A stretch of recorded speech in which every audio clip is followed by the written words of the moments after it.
Sources, जो curriculum design बनाते हैं उसके सोर्सेस कहाँ से आते हैं, ठीक है।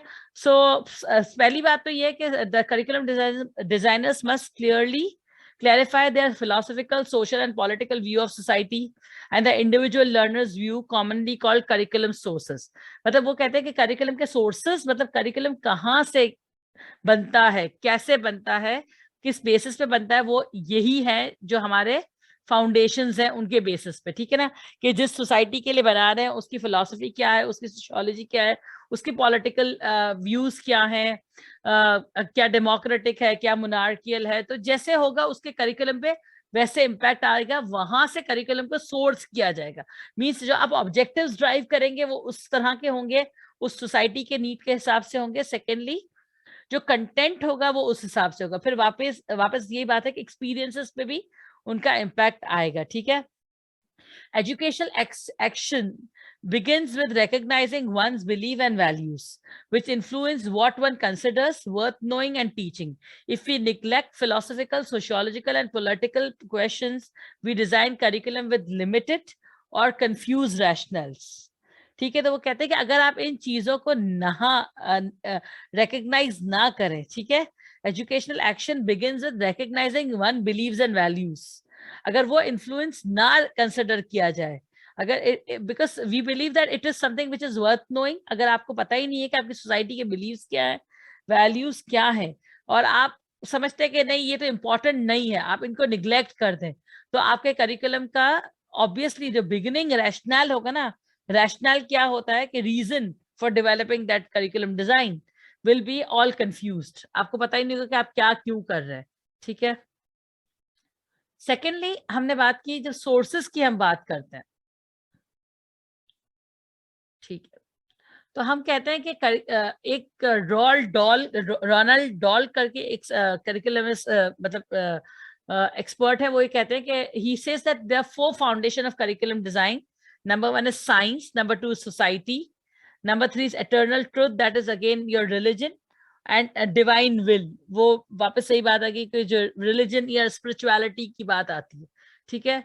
अब ये डिपेंड करता है, बहुत से साइंटिस्ट ने बहुत से अलग अलग सोर्सेस बताए हुए हैं, लेकिन उन सब को मिला जुला के, ठीक है, और ये जो सोर्सेस हैं वो जो बड़े बड़े साइंटिस्ट हैं हमारे, वापस जो सॉरी साइंटिस्ट नहीं करिकुलम एक्सपर्ट्स जो हैं, John Dewey, Bode Bode is one of again a big name, Tyler का जो मॉडल है आप सबको देख लें, वो इन्हीं चीजों के ऊपर बात करें कि ऑब्जेक्टिव्स बनाओ सोशियोलॉजी पे, साइकोलॉजी पे,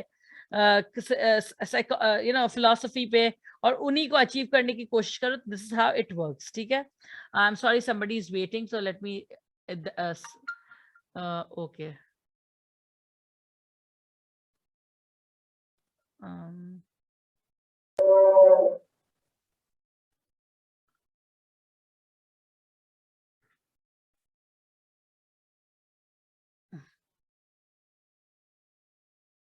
नहीं, मुझे तो किसी का वेटिंग नोटिफिकेशन नहीं आ रहा। ओके, या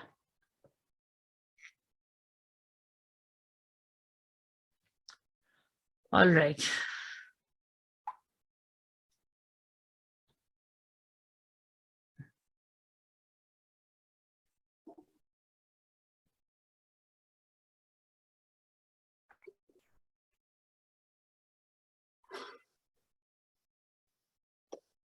ओके, तो ओके सब लोग ज्वाइन हो चुके हैं जो मीटिंग में थे। आई एम सॉरी अगर कभी ऐसा हो तो आप लोग प्लीज मुझे बता दिया करें मैसेजेस देखकर, when I am doing it I at times do not check the messages on WhatsApp, ठीक है।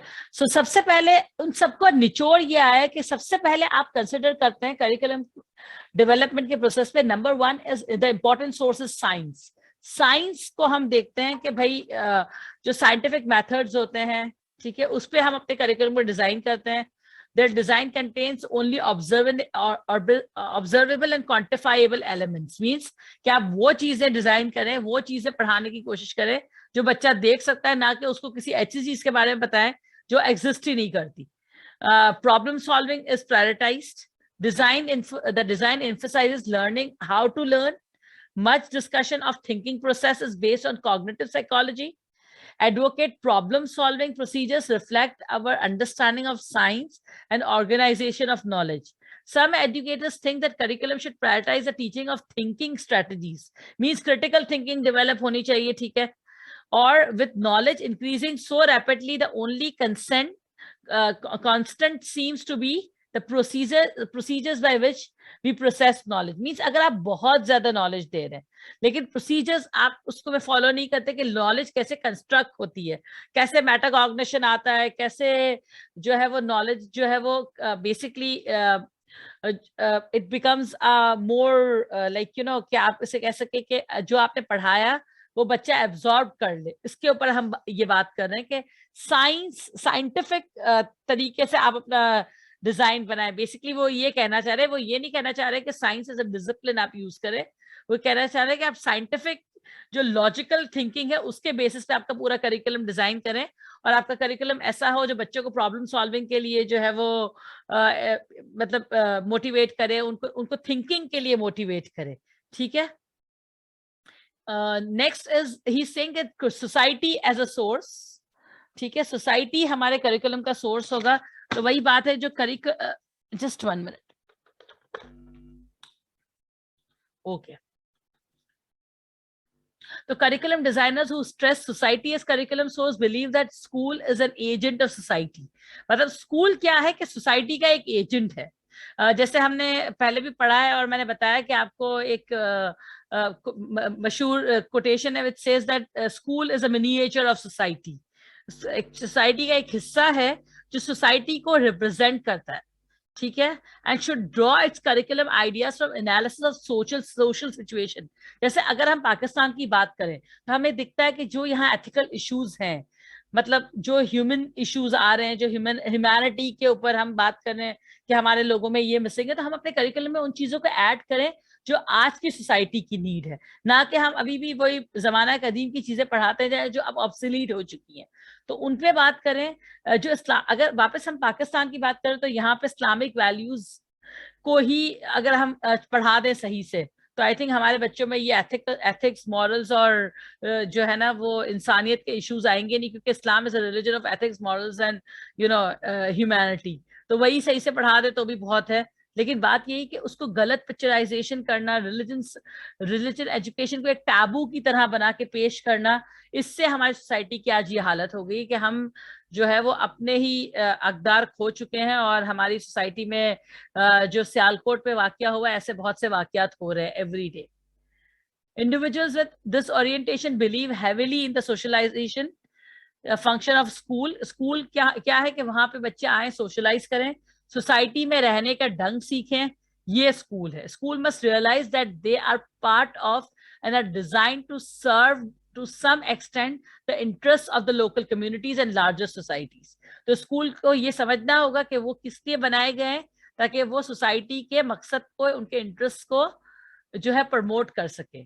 ठीक है, कम्युनिटी जिसमें वो रहते हैं, जिसमें वो एग्जिस्ट करती है, और फिर लार्जर सोसाइटी जो नेशन वाइज सोसाइटी है उनको भी उनको फायदा पहुंचाए। वही बात है नेशनल हार्मनी या इंटेग्रिटी या इस तरह के जो ऑब्जेक्टिव्स है उनको अचीव हम स्कूल के थ्रू कर सकते हैं। But as indicated earlier, school members must be mindful of the other two base ideas, academics and development। आपको बिल्कुल ये भी साथ में देखना होगा कि ऐसा ना हो बस सोसाइटी के बारे में बात कर रहे हैं और बच्चों की डेवलपमेंट, उनकी फिजिकल डेवलपमेंट, उनकी जो एकेडमिक डेवलपमेंट है वो रह जाए कहीं। तो दोनों में बैलेंस करना भी जरूरी है। ठीक है, further curriculum designer must consider current and future society as at local, national and global level। very important। 21st century skill की बात इसीलिए की क्योंकि बस आज की बात, कल की बात ना करें कि हमारे पास बहुत ग्लोरियस था। कोशिश ये करें कि हमारे बच्चे आज में जी सके और कल के लिए तैयार हो सके। ठीक है, उसके बाद हमने कहा कि in considering society as a source, educators must realise that school function not only with social communities but with political ones as well।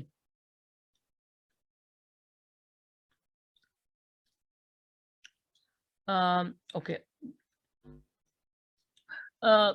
political pressures on school continues at local, state and national level। बिल्कुल, हमारे यहाँ तो schools बहुत politicized हैं, जैसे political party चाहती है वैसे स्कूल्स को चलाती है, स्पेशली एट पब्लिक लेवल। आप देख लें कि बिल्कुल टोटली पॉलिटिसाइज है स्कूल्स। ठीक है, Political pressures on okay, No Child Left Behind is still still on the book and is being revised. हम ये कहते तो हैं कि नो चाइल्ड लेफ्ट बिहाइंड, लेकिन आज भी आउट ऑफ स्कूल्स बच्चे कितने हैं? Race to the top, offering federal incentive money, aim at stimulating innovative programmes in local school. ये चीजें अगर हो, अगर हम ये कहें कि no child should left behind, सबके लिए तालीम होनी चाहिए, बराबर होनी चाहिए, ठीक है, या हम ये समझे कि भाई जो थोड़ा मतलब जो वेल टू डू है उसके लिए एजुकेशन नहीं है, सबके लिए है. तो ये बहुत इंपॉर्टेंट एस्पेक्ट होंगे सोसाइटी में चेंज लाने के लिए, ठीक है. The federal government programme aim at all three has identified by, वो कहते हैं कि भाई जो फेडरल गवर्नमेंट का प्रोग्राम होगा वो इन तीनों चीजों पे करना चाहिए उसको फोकस, कि वो एक तो स्कूल्स को पैसे दे, इंसेंटिव दे कि वो परफॉर्म करें. पब्लिक स्कूल में शायद इससे अच्छा ही आ सके, वो कहें कि भाई अगर आप जो स्कूल अच्छा प्रेफर करेंगे वहां के टीचर्स को ये फायदा होगा या उनको ये इंसेंटिव दिया जाएगा. तो आपको लगता है कि वहां के टीचर अच्छा परफॉर्म करेंगे?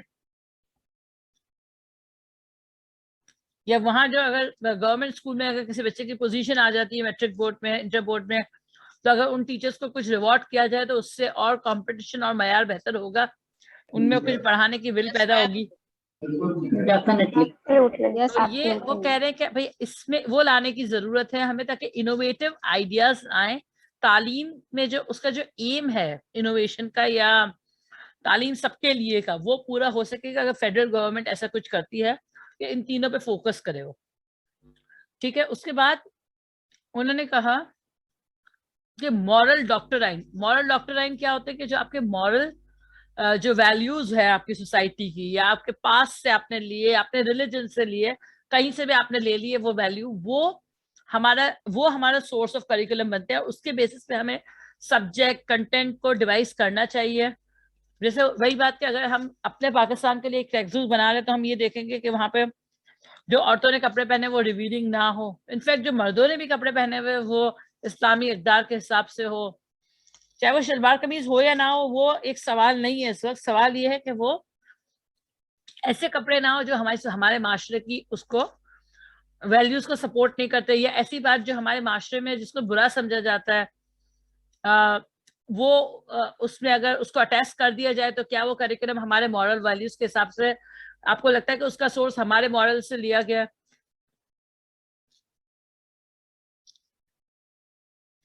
अगर एक करिकुलम बनता है पाकिस्तान में जिसमें होमोसेक्सुअलिटी की बात है या इस तरह की कोई भी बात है, तो वो ऑब्वियसली वो हमारे सोसाइटी के लिए नहीं है, ठीक है ना, चाहे वो जितना भी एथिकल समझा जाता हो बाहर की सोसाइटी में, वेस्टर्न सोसाइटी में, ठीक है. Are you clear on this idea? Yes miss. Knowledge as a source, importantly जिस सब्जेक्ट के लिए भी करिकुलम बनाया जा रहा है उसकी नॉलेज और अप टू डेट नॉलेज, और वो नॉलेज जो ऑब्सोल्यूट ना हो बल्कि आज की दौर के हिसाब से बिल्कुल वैल्यूएबल हो, वो नॉलेज के बेसिस पे करिकुलम बनाया जाए.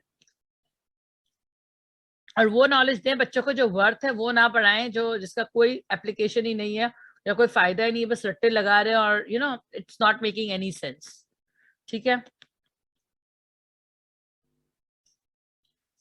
The place those who have placed knowledge as the center of curriculum design realize that knowledge may be a discipline, मतलब कोई subject भी हो सकता है, have a particular structure and a particular methods, by method scholar extend its boundary, ठीक है. मतलब वो ये कहना चाहते हैं कि भाई उसके कुछ, जैसे उन्होंने यहाँ फिजिक्स की एग्जाम्पल दी है कि physics as a discipline has a unique conceptual structure, entails unique processes. Physics के अपने कुछ प्रोसीजर्स हैं जो हम पढ़ा सकते हैं, जो हमें पढ़ाने चाहिए, ठीक है. और इन कॉन्ट्रास्ट एनवायरमेंटल एजुकेशन को अगर आप देखें तो it is undisciplined in that its content is drawn from various discipline and adapted to a special focus. मतलब ये कि देखिए अगर एनवायरमेंटल साइंसेस को देखा जाए या एजुकेशन को देखा जाए तो वो हम एवरीडे ऑब्जर्वेशन के बेसिस पे ही पढ़ा सकते हैं, लेकिन फिजिक्स ऐसे नहीं पढ़ा सकते. तो हर सब्जेक्ट का अपना एक करिकुलम है, अपना एक तरीका है पढ़ाने का, उसके अपने प्रोसीजर्स है, उसको फॉलो किया जाए। वो जो इस स्कूल ऑफ थॉट के लोग हैं वो ये कहते हैं, ठीक है। तो नॉलेज जो है वो बिल्कुल सही होनी चाहिए, वो बिल्कुल सोर्स सही होना चाहिए उसका, मतलब वो सोर्स बने करिकुलम डिजाइन बनाने के लिए कि हमें सही नॉलेज इंपार्ट करनी है, उससे उसके बेसिस पे हम करिकुलम बना रहे हैं। देन लर्नर, इंपॉर्टेंटली अगर करिकुलम बनता किसके लिए, लर्नर के लिए, तो उसकी नीड को, उसके सर्कमस्टांसेस को, उसके जो है इंपॉर्टेंट जो उसकी चेंजिंग नीड्स है। अगर आज के बच्चे को आप 1927 का जो हम जो पढ़ा रहे हैं 1970 का या 75 का कुछ करिकुलम, तो वो क्यों एप्लीकेबल नहीं है, क्यों बच्चे वो उसको अपने कॉन्टेक्स्ट से बहुत रिलेटिव नहीं पाते, क्योंकि हम करिकुलम को हमारे कॉन्टेक्स्ट के हिसाब से नहीं चेंज कर रहे।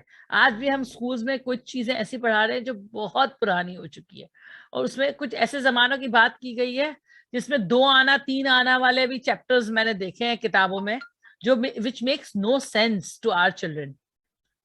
मतलब वो उसने कभी देखे ही नहीं है वो आने, उसने 50 पैसे नहीं देखे, उसने 25 पैसे नहीं देखे, तो वो क्या सेंस बनेगा उसके लिए। और जो खुदारा ऐसी नॉलेज दी जाए जो अपडेटेड हो, बच्चों के इस कॉन्टेक्स्ट के हिसाब से है, और उसको ऐसे पढ़ाया जाए जो बच्चे जिसको परसीव कर सके, और बच्चे उसको इजीली उनके लेवल के हिसाब के मेथड्स भी हो, ठीक है, उनका इंटरेस्ट जनरेट हो सके, उस तरह के मेथड से उसको पढ़ाया जाए। तो ये समझा जाए कि लर्नर एक इंपॉर्टेंट सोर्स है करिकुलम डिजाइन जिसके लिए बनाया जाता है। अगर वो नहीं होगा तो कुछ भी नहीं होगा।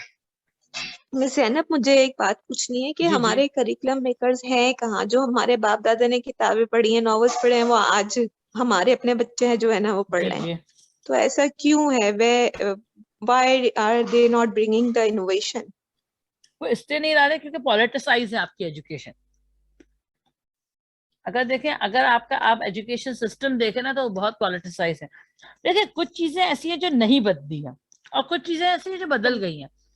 जैसे तो नेबरिंग मैम ये कंट्रीज जुल्म ऑफ, नहीं है? देखिए मैं एग्जांपल देती हूँ आपको एक बहुत सिंपल। पाकिस्तान के नेबरिंग कंट्रीज नहीं बदले, वही है। या कोई नया कंट्री आ गया पाकिस्तान के पड़ोस में भी? जी नो, आया है। नहीं। ठीक है, तो अब लेकिन रिलेशनशिप्स बदल रहे हैं। पाकिस्तान के सही। अफगानिस्तान के साथ रिलेशनशिप बदल रहे हैं, पाकिस्तान के चाइना के साथ रिलेशनशिप बदल रहे हैं, हर रोज बदल रहे हैं। पाकिस्तान के इंडिया के साथ रिलेशनशिप हालात बदल रहे हैं, पाकिस्तान के ईरान के साथ हालात बदल रहे हैं। लेकिन आज लेकिन भी हम लोग पीएचडी की पढ़ किताब में तो, आरसीडी पढ़ाया जा रहा है जो कहीं एग्जिस्ट ही नहीं करता। Yes ma'am. ओआईसी कितने सालों से नहीं मिली, ओआईसी ने मुस्लिम ममालिक के लिए कितने सालों से नहीं बोला। आज भी पाकिस्तान के स्टडीज की किताबें वही भुट्टो वाला जो ओआईसी का इजलास होता है उसकी तारीफें लिखी हुई है। क्या क्रिटिसाइज किया गया है कि ओआईसी मुस्लिम उम्मा की जो आज बदलती नीड्स है उसके बारे में बात ही नहीं कर रही। इस्लामोफोबिया के बारे में बात कर रहे हैं इमरान खान साहब, उनको सपोर्ट कर रहे हैं टर्की के प्रिंसिपल, वो प्राइम मिनिस्टर क्या नाम है उनका, उर्दगान। Yes ma'am. बाकी कौन, उर्दगान कितने तैयब। मुस्लिम ममालिक है जो खड़े होकर जिन्होंने ताली बजाई इमरान खान के लिए? Though I am against Imran Khan in many of the forums, but yes I agree कि किसी ने भी बात नहीं की। किसी ने बात की इस्लामोफोबिया के बारे में? नहीं की, क्योंकि वो ऐसी नहीं बैठा जब सीरिया में और इतना सब कुछ हो रहा है इस्लाम के खिलाफ पूरी दुनिया में, but they are not bothered, तो हम उसके बारे में कहाँ बात कर रहे हैं। तो बात यह है कि बहुत पॉलिटिसाइज है हमारा एजुकेशन सिस्टम, और उसको पॉलिटिकल, जब तक एजुकेशन को पॉलिटिक्स से अलग नहीं किया जाएगा, पॉलिटिक्स की कंसिडरेशन होनी चाहिए एजुकेशन सिस्टम को चलाने के लिए या तो मैम करिकुलम बनाने के लिए। ये करेगा कौन? ये करेगा कौन? 50 ये सालों में तो नहीं बात होगा। ये है ना। जी जी, हमने जो 9-10 के जो सब्जेक्ट है अभी तक बुक्स हैं वो वैसी एज इट इज चली आ रही है, वही कहानी रिपीट रिपीट रिपीट। देखें ये बहुत एक बड़ा अब आपका सवाल जो है ना, ये अलमिया वाला सवाल है, जिसपे सिर्फ दुख ही कर सकते हैं और कुछ नहीं कर सकते, क्योंकि हमारे आपके हाथ में कुछ है ही नहीं। हाँ, लेकिन हमारे हाथ में वो फ्यूचर है इस मुल्क का जिसे हम संवार सकते हैं, by talking about things in our classroom, by giving them the actual you can basically talk about ma'am, issues in your classroom। जी जी जी मैम वो अभी रिसेंटली कुछ 9th मैट्रिक की बुक्स को भी चेंज किया था, तो आई गेस वो भी कुछ करिकुलम रीडिजाइन हुआ होगा या कुछ हुआ होगा होपफुली जिसकी वजह से बिल्कुल उन्होंने हुआ कुछ होगा, कंटेंट लेकिन चेंज किया। आपको मैं अभी बता दूं कि हमारे यहाँ करिकुलम रीडिजाइनिंग का मतलब है 4 लोग बैठते हैं, उस पर अच्छा खासा बजट निकालते हैं और और उसके मैम बाद उसे उसी को मिस्टेक रिवाइज भी कितनी करके। आई थी। जी क्या आई थी? मैम मिस्टेक्स भी बहुत थी, जो लोगों ने काफी जो ना मिस्टेक बताई है कि इसमें भाई ये गलती है, करिकुलम इसमें ये उन्होंने गलती है। रीडिजाइन कैसे किया कि जैसे AKUEB ने किया है ना कि 10 सब्जेक्ट होने चाहिए, ये वो उस पे बात हुई थी कुछ, लेकिन किताबों को कहाँ, उनको कहाँ अपडेट किया गया है, अभी तक तो नहीं किया गया। देखिए कुछ चीजें बहुत अच्छी हैं, मैं ये नहीं कह रही कि हमारी पूरी किताब ही खराब है, लेकिन जिन चीजों को बदलने की जरूरत है उनको तो बदलने की जरूरत है ही ना। आज भी अगर मैथ्स की किताबें उठाएंगे ना, आप उसमें वही वर्ड प्रॉब्लम है जो 50 साल पहले थे। चीनी आज भी 4 रुपए किलो मिल रही है उस किताब में, या शायद उससे भी कम हो। सही कह रही अब हम पैदा हुए जब उस जमाने में भी 4 रुपए की तो नहीं मिलती थी मेरे ख्याल से। और पाकिस्तान में अभी चीनी कितने रुपए मिल रही है? 130 100 140 मिल रही होगी। 100 की है शायद। चले मैं तो वैसे खरीदने 100 जाती नहीं 100 तो मुझे इतना अंदाजा नहीं है, लेकिन जो लोग जाते हैं और मैं जाती हूँ तो मुझे याद नहीं रहता, ये भी एक बड़ा मसला है। लेकिन आप देखें हर चीज को, तेल अभी भी उस किताब में जो है ना 10 रुपए का या 5 रुपए का किलो मिल रहा है, तो ये मैम कहाँ मास्टर एडजस्ट टीटो की करता है? बुक्स में जो एग्रीकल्चर में वो आपको वही दिखाया जाए, बैलगाड़ियां जी अभी भी और आगे बैलगाड़ी से एग्रीकल्चर हो रही है, पूरी दुनिया कहाँ की कहाँ निकल गई। लेकिन आपको कहाँ से बताओ कहाँ इन पहुंच रियलिटी हम गई। उसी एग्रीकल्चर में फंसे हुए अभी भी, ट्रेडिशनल मेथड में। तो ये बस कहने का मकसद ये, ज्यादा नहीं खींचना चाह रही मैं, बस ये कहना चाह रही हूँ कि there is a lot of political things in it. ये तो रिकॉर्डिंग भी हो रहा है, पता चला कल मेरे घर आ गई पुलिस कि भाई आप जो है लोगों को गलत बातें पढ़ा रही है। वैसे ही मैं जो है ना, मुझे लगता है मैं कुछ ज्यादा ही रेवोल्यूशनिस्ट किस्म की रिबेलियस थॉट मेरे हो गए, तो खैर है। मैम लेकिन हमारी जो फील्ड है इस पे तो हम डिस्कशन कर सकते हैं ना, बिल्कुल बिल्कुल एजुकेशन के बिल्कुल कर हवाले से सकते हैं, खुलकर। नो डाउट, मजाक किया है, ये सिर्फ मजाक है। देखिए बात ये है कि बहुत बड़ा पाकिस्तान में एजुकेशन एक बहुत बड़ा, जैसे कहते हैं ना, मसला है। और ऐसे बहुत से मसले हैं, हेल्थ में आप देख लें क्या हालत है, स्कूल्स में जाके जरा हॉस्पिटल्स में जाके देखें। ज़ैनब एक्चुअली ये मसला जो है ना वो सिर्फ पाकिस्तान का नहीं है, ये मैक्सिमम एशियन कंट्रीज में यही प्रॉब्लम्स हैं कि जो चल रहा है वो चल ही रहा है, चेंजेस लाने को तैयार नहीं है। That's the problem with the developing countries basically. I will tell you not, I've been to India a number of times. My niece and nephews have been studying in India. They have studied in Indian school in Dubai, वो जो India का curriculum follow करते हैं, and I've seen their books. They're extremely good. मैं state curriculums की बात नहीं करूंगी, हो सकता है कुछ I स्टेट्स में totally हो। agree with you about the academics of India. That's exactly, आप बिल्कुल सही कह रही हैं कि academics वहाँ normal भी है, लेकिन मतलब I have been in India, I have my all studies from India basically. तो मिस ज़ैनब जो ये वाला प्रॉब्लम है, जैसे अगर हम एक just I am giving you an example of हाँ हाँ बिल्कुल बिल्कुल। कंप्यूटर साइंस, ठीक है, अगर हम कंप्यूटर साइंस का एग्जांपल दे तो I have done bachelors of computer science from Lucknow University, and then they were all university में वही teaching हुए था उनका कि theoretical and then I came here in Pakistan and I have taken admission in Karachi University and for MCS, then again उनका भी theoretical approach ज्यादा था as compared to practical implementation. तो कहीं ना कहीं है, लेकिन हाँ you are absolutely correct कि वहाँ की जो इंटरमीडिएट तक की पढ़ाई है दैट स्पेशली वो बहुत ही अच्छी है। इसमें तो कोई बात यही है ना कि बात ये कि एटलीस्ट आपको इंडिया में लोग क्वेश्चन करते हुए नजर आ रहे हैं, ठीक है ना। हमारे यहाँ तो हमें सवाल करना ही नहीं सिखाया जा रहा है। और देखिए मैं बात कहूंगी कि पाकिस्तान एक ऐसा वाहिद मुल्क है जहाँ पे वजीर आजम को जो है ना हमने करप्शन पे उतार दिया और उसको सजा भी दिला दी, लेकिन मुझे बताया कोई इंडिया में किसी की हिम्मत है कि मोदी को आज उतार दे और उसको सजा भी दिला दे? तो देखिए हर जगह के अपने हालात हैं, और ये सारी चीजें पॉलिटिसाइज्ड एजुकेशन जो है ना, ये सही कह रही हैं आप कि पूरे एशिया का मसला है, लेकिन a number of countries have come out of it. अगर आज आप बांग्लादेश को भी देखें तो नो डाउट उनका जो एक तरक्की का रेट है ना वो बहुत हाई है हमारे मुकाबले में। देखिए हमारा rate of change is very slow. तब्दीली ऐसे नहीं आती कि आप कंटेनर पर खड़े हो गए तब्दीली तब्दीली तब्दीली करने लगे। तब्दीली आपके अंदर से आती है और उसके लिए हमारी कौम तैयार नहीं है। आई एम सॉरी टू से। आप में से कितने लोग ये समझते हैं कि वाकई आप तब्दीली के लिए तैयार है? मैम ये बुनियादी चीजें पूरी नहीं होती जब पेट में आपके कुछ होगा। आप में से कितने लोग तो आगे FBR फिर सोचेंगे रजिस्टर्ड हैं for your income tax? I am. How many? Yes, ma'am. Out of 36? I have been. पूरे 36 लोग हैं इस क्लास में जो रजिस्टर्ड है। सिर्फ एक हाथ मुझे अभी नजर आ रहा है, एक हाथ और शायद नजर आ जाए कहीं। Miss, I am also registered. Raise hand कर ले तो मुझे पता चल जाएगा कितने लोग हैं। चलें, खैर है, बड़ी बात है कि मतलब आप लोग टीचर्स हैं और आप रजिस्टर्ड हैं तो बड़ी बात है। पर फिर भी like there are 7 to Ms. Zainab, the reason behind I can say that the reason behind is because most of the teachers who are here, they belong to some of reputed schools. जी Maybe like that is the point. House Foundation. जी That's the only reason that we क्योंकि all वो are school में ही उनकी income tax. Salary से income tax deduct हो जाता है तो ऑब्वियसली उनको रिटर्न फाइल करने की जरूरत है। ठीक है, अब जिन स्कूल्स में इनकम टैक्स का कोई हिसाब किताब ही नहीं है उस स्कूल के टीचर्स भी रजिस्टर्ड नहीं है।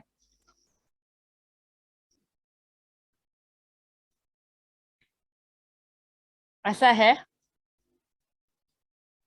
Yes miss. देखिए मैं ये नहीं कह रही, मैं आप लोगों को हाईलाइट नहीं कर रही कि आप लोग कुछ गलत करें, मैं सिर्फ ये कह रही हूँ कि हम उस तब्दीली के लिए तैयार नहीं है जिसकी खान साहब बात कर रहे हैं। वो जिस तब्दीली की बात कर रहे हैं मुझे तो वो समझ में ही नहीं आती। मैं कहती हूँ तब्दीली आपके अंदर से आती है, आपके टीचर्स से आती है, आपके बच्चों से आती है। आप तालीमी निजाम में तब्दीली ले आए, सब जगह तब्दीली आ जाएगी। लोगों को सवाल करने का मौका तो दें।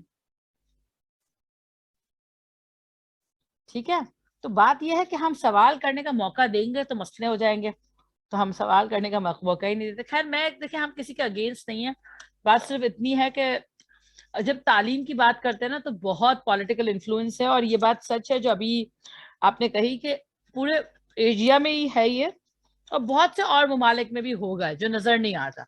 क्या आपको लगता है कि ब्रिटेन की तालीम जो तालीमी निज़ाम है वो पॉलिटिसाइज नहीं है? तो उसकी एग्जाम्पल मैं बहुत पहले दे चुकी हूँ कि जब इंडस्ट्रियल रेवोल्यूशन आया तो इंडस्ट्री के हिसाब से तालीमी निज़ाम हो गया, फिर जब क्रिएटर्स की जरूरत पड़ी तो उस हिसाब से हो गया। तो हर जगह ये हालात हैं। ठीक है, तो खैर बात यह है कि जब तक तब्दीली आएगी नहीं, जब तक ये निज़ाम बदलेगा नहीं, तो तब तक हम इंतजार नहीं कर सकते। हमें खुद अपने लेवल पे भी करने की जरूरत है with in our own classroom, because you are the leader in your own classroom. So I would say कि हमें जो हम अपने तौर पे कर सकते हैं वो कर लें, बाकी तो फिर पाकिस्तान तो चल रहा है अल्लाह के हासरे, तो कोई मसला ही नहीं है। ठीक है मिस ज़ैनब, शीरी को प्लीज एंटर कर मैंने कर लिया। चले, we are running out of time. तो वही होगा कि जब हम जाएंगे तो उसके बाद हम नमाज का ब्रेक ले लेते हैं थोड़ा 10-15 मिनट का। ठीक है, और उसके बाद वापस आएंगे। तो आई थिंक उसके बाद एक आध सेशन और होगा, थोड़ा सा बाकी है। करिकुलम डिजाइन आज मैं पूरा करवा दूंगी, उसके बाद कल मॉडल्स कर लेंगे। तो ये 2 टॉपिक आपके मेन कवर हो जाएंगे। उसके बाद जो रहेगा वो फिर आगे की क्लासेस में इंशाल्लाह कवर हो जाएगा। तो मैं इस पे बहुत ज्यादा बात इसलिए नहीं कर रही बहुत डिटेल में, क्योंकि ये चीजें बहुत डिटेल्ड हैं, बहुत इन डेप्थ है और आप लोग बहुत उलझ जाएंगे। सो मैं क्विकली जो है करिकुलम कंसिडरेशंस करवा देती हूँ। करिकुलम जब करिकुलम बना रहे होते हैं, डिजाइन बना रहे तो 4 या 5 इंपॉर्टेंट फैक्टर्स है जिनको कंसिडर किया जाता है। ठीक है, number 1 is scope, number 2 is sequence, Number 3 is continuity. Number 4 is integration. Number 5 articulation and number 6 is balance. क्या है ये? बहुत सिंपल चीज है। स्कोप क्या है कि करिकुलम की डेप्थ एंड ब्रेथ, कितना कंटेंट हमें डेप्थ में ले जाना है, कितना हमें जो है वो ब्रेथ होनी चाहिए, कितना इलाबोरेटेड कंटेंट होना चाहिए। ठीक है, ये हम उस स्कोप पे देख रहे होते हैं। It includes all type of learning experiences, आपके कंटेंट कितना, किस तरह जो है वो कितना डेप्थ में जाना चाहिए। अगर आप किसी एक जैसे ह्यूमन बॉडी पढ़ा रहे हैं, ओ एडमिट सॉरी, तो अब ये होता है कि आप जो भी टॉपिक पढ़ा रहे हैं, जो भी सब्जेक्ट, उसमें आपको कितना इन डेप्थ जाना है। जैसे अगर आप ह्यूमन बॉडी पढ़ा रहे हैं तो क्लास 1 में आप सिर्फ जो फिजिकल नजर आने वाले पार्ट्स है वो पढ़ाएंगे, फिर क्लास 2 में आप जाएंगे तो थोड़ा सा और इंक्रीज करेंगे, 4 में, 5 में। तो ये डेप्थ है आपके करिकुलम की, ठीक है। तो आप उसको उसके हिसाब से डिजाइन कर रहे होंगे। जैसे वही बात है कि अगर आप सोशल स्टडीज पढ़ा रहे हैं तो आप शुरू करते हैं माय कंट्री से, माय सिटी से, फिर माय कंट्री, फिर आप जाते हैं कॉन्टिनेंट्स की तरफ, फिर आप पूरा वर्ल्ड मैप पढ़ाते हैं। तो ये डेप्थ होती है जो आप हर लेवल के हिसाब से डिजाइन कर रहे होते हैं, ठीक है। और ये हॉरिजॉन्टल एंड वर्टिकल दोनों ऑर्गेनाइजेशन ऑफ करिकुलम को हम देख रहे हैं। हॉरिजॉन्टल मींस इन डेप्थ कितना जाना है, और वर्टिकल मींस कि एक टॉपिक में कितने सब टॉपिक्स कवर करने हैं, ठीक है। और उसमें सिर्फ कॉग्निटिव को नहीं देखा जाता, अफेक्टिव को, डोमेन को और साइकोमोटर डोमेन को भी इसी तरह कंसिडर किया जाता है कि कितनी ब्रेथ चाहिए और कितना इन डेप्थ हमें जाना चाहिए इस वक्त, या कितनी एक्सरसाइजेस आपको क्लास 1 में करवानी है, कितने मिनट्स तक करवानी है। मे बी लॉन्गर पीरियड्स नहीं होते फिजिकल एक्टिविटी के, लाइब्रेरी पीरियड शॉर्टर होते हैं छोटे बच्चों के लिए। तो ये इसीलिए होती है क्योंकि हम स्कोप को देखकर करिकुलम डिजाइन कर रहे होते हैं, ठीक है। सीक्वेंस वेरी इंपॉर्टेंटली कि आपका करिकुलम इन सीक्वेंस हो, मतलब sequence with in a curriculum, कि आप जहां से शुरू कर रहे हैं, जैसे पहला टॉपिक और दूसरा टॉपिक और सारे टॉपिक्स की आपस में सीक्वेंशियल अलाइनमेंट बिल्कुल सही होनी चाहिए। कहीं से भी शुरू नहीं करना, हमें सिर्फ देख कर कि भाई हम पहले अल्फाबेट से शुरू करेंगे फिर सेंटेंस पे जाएंगे। तो ये तो मतलब ये आपकी लॉन्ग टर्म अलाइनमेंट है, ठीक है, कि आपने अल्फाबेट से शुरू किया, फिर आप वर्ड से हरूफ तोड़िए जोड़िए पे आए, फिर आपने वर्ड करवाए, फिर आपने फ्रेजेस करवाए, फिर आपने सेंटेंस करवाए। ये तो लॉन्गर सीक्वेंस है, ठीक है। लेकिन शॉर्टर ये होगा कि आज आप अगर आप एक चीज करवाना चाह रही हैं एक टॉपिक क्लास में, तो उसकी सीक्वेंस क्या है कि पहले आपने जो है वो ग्रास लेटर करवाया, फिर आपने रूट लेटर करवाया, या पहले आपने कैपिटल लेटर्स करवाया, फिर आपने वो लेटर करवाया, क्या कहते हैं, स्मॉल लेटर करवाया। तो ये सीक्वेंसिंग है जो बहुत इंपॉर्टेंट है, क्योंकि ये सीक्वेंसिंग ह्यूमन ग्रोथ और उसकी डेवलपमेंट को मद्देनजर रख के की जानी चाहिए, ठीक है। बच्चे का जो साइकोलॉजिकल लेवल है उसको ध्यान में रख के इस सीक्वेंसिंग को करनी चाहिए, ठीक है। जैसे रूसो कहता है कि पहले आप बच्चों को नेचर के साथ छोड़ दें, तो वो कब तक होना चाहिए, फिर कब कैसे एक्सपीरियंसेस को इंक्लूड करना चाहिए, कहाँ तक एक्सपीरियंशियल लर्निंग होनी चाहिए, कहाँ सब्जेक्ट वॉल्स को लाना है, ये सब आपके सीक्वेंसेस में आ जाता है, ठीक है। कहाँ तक इंटीग्रेटेड करिकुलम चलाना है, कैसे चलाना है, कैसे इस करिकुलम को इवॉल्व करना है, ये सब चीजें आपका स्कोप एंड सीक्वेंस में आती है, ठीक है। फिर आप जब स्कोप कर रहे होते, सीक्वेंस कर रहे होते, आप सबसे पहले ये देखते हैं कि सिंपल टू कॉम्प्लेक्स है या नहीं आपका करिकुलम का content.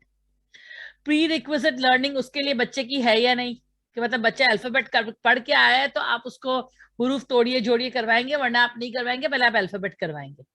Whole two part learning होगी, मतलब आप पूरे, मतलब आप ह्यूमन बॉडी पहले बताएंगे फिर पार्ट्स बताएंगे। पहले आप बताएंगे कि ये एक इंसान है, फिर आप बताएंगे ये इसके पार्ट्स हैं। तो इस तरह होल टू पार्ट लर्निंग होगी, ठीक है। क्रोनोलॉजिकल लर्निंग होगी कि पहले आप जो है वो एक एक चीज से शुरू करेंगे, फिर आप जो है वो आगे जाएंगे। जैसे क्रोनोलॉजी ये होगी कि पहले आप आंख दिखाएंगे, फिर आप नाक दिखाएंगे, फिर कान दिखाएंगे, फिर मुंह दिखाएंगे। ऐसे नहीं कि सब कुछ जो है वो पहले हाथ दिखा रहे हैं, फिर पैर दिखा रहे हैं, फिर आंखें दिखा रहे हैं। तो ये बहुत बच्चों के लिए it could go a little like, इसी तरह हिस्ट्री में पहले 1947 के बारे में बताया, फिर 1948 के बारे में बताया, और it could go backward also कि पहले आप 2021 के बारे में बताया, 2022 के बारे में बताया, फिर पीछे जाए। जैसे आप कोरोना वायरस के बारे में बताए, फिर जो है वो पीछे जो भी फ्लू वगैरह आए हुए हैं उसके बारे में बाद में बताएंगे, पहले उसके बारे में। तो हमने क्या बात की कि 4 चीजों को ध्यान में रखा जाता है जब हम सीक्वेंस कर रहे होते हैं। एक तो सिंपल टू कॉम्प्लेक्स, एक प्री रिक्विजिट नॉलेज देखते हैं कि वो कितनी है, और उसके बेसिस पे हम आगे चलते हैं।